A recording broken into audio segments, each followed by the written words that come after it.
Hi everybody, welcome back. My name's Alison, the online piano and the online violin tutor. In today's video, I'm going to be going through lesson 19 from Learn to Play the Piano Book 2, which is the book that you just see behind me. This book is a follow-on from Learn to Play the Piano Book 1, where there were lessons 1 to 10. I'll have links to all those videos directly underneath. I'll also put quick links to these videos from book 2, which are lessons 11 to 20. They'll all be in the description bar linked as well underneath, and also a link to where you can get hold of this book from. So this book behind me is a 100% downloadable book, which means you can download it no matter where you live in the world and print it out. This is just my copy printed out at home. The link to where you can get that will either be coming up above my head now, or I'll put a link in the description bar underneath this video. So let's get cracking with lesson 19. Lesson 19, we're going to add in some new notes of A and B. So from book 1, we were just here in this hand position. But in book 2, we're going to add in A and B. So we're going to add in some new notes that we haven't done before. So it all explains it here. But basically on book 2, what you've got to get used to is not having your fingers always on the same notes, because obviously if you think about it, there are 88 keys on a full-size piano. You may have a keyboard or something smaller, but in theory, in real life, there are 88 keys on a full-size piano. We've got 10 fingers, and obviously just playing pieces in this position is going to get quite boring and quite tedious quite soon. So we end up moving our hands all around the keyboard or all around the piano.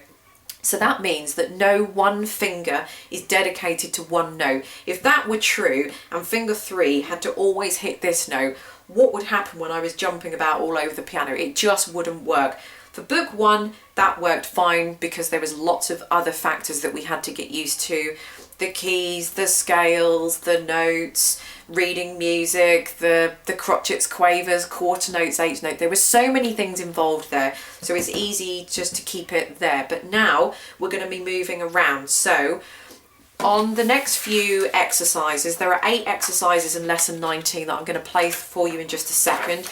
You will notice that some of the finger numbers are above some of the notes, and mostly they're important ones. So if it says a 1 there, then you should try and put a 1 there, because it will be preparing you for the next section.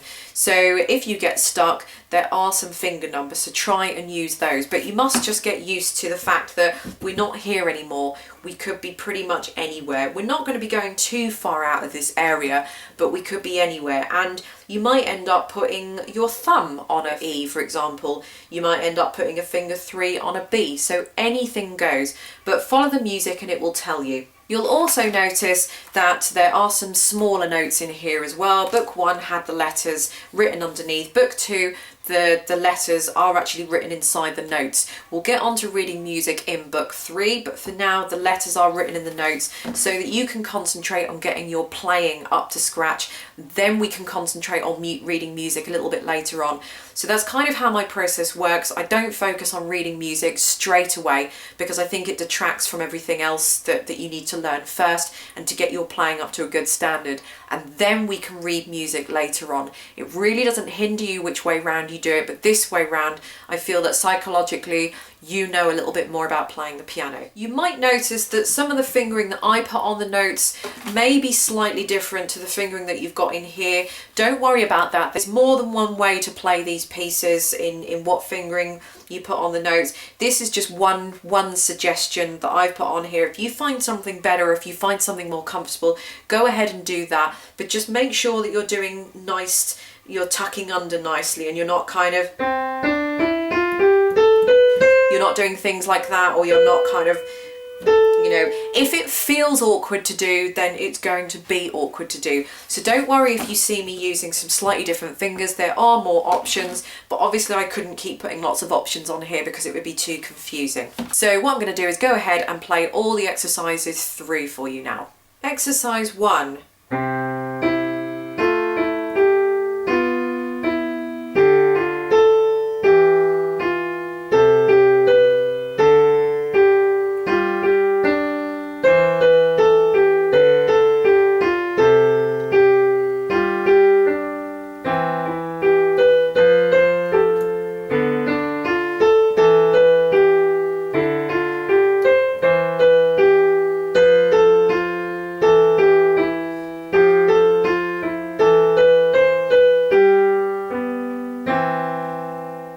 Exercise 2.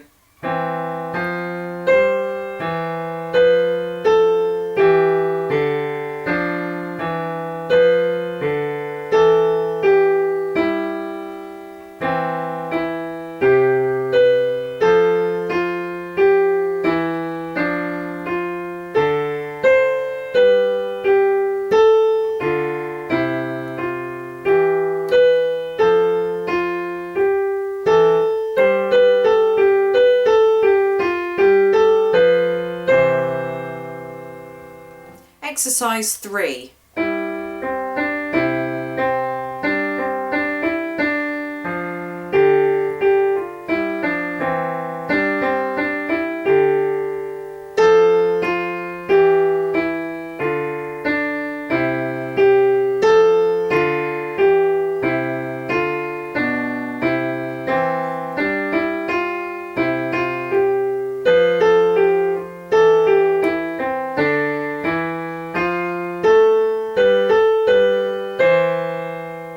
Exercise 4.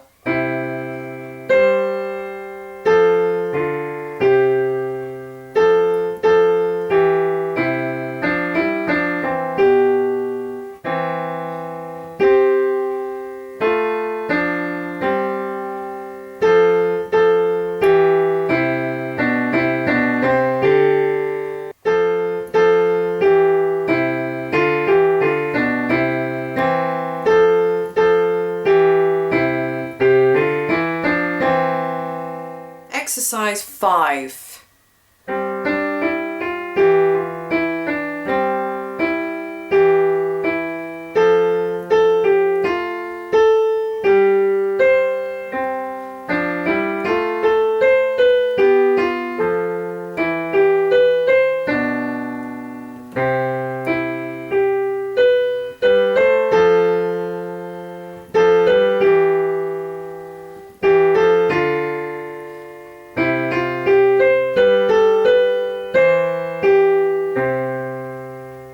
Exercise 6.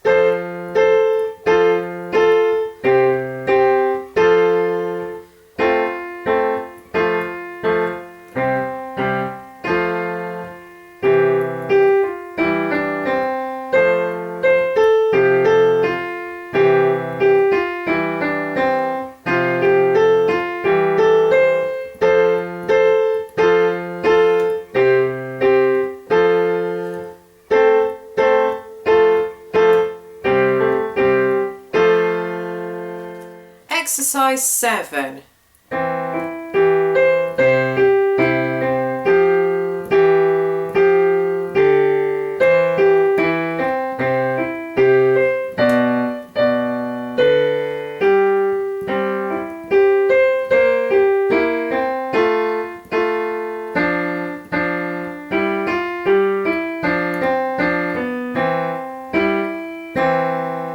And exercise 8.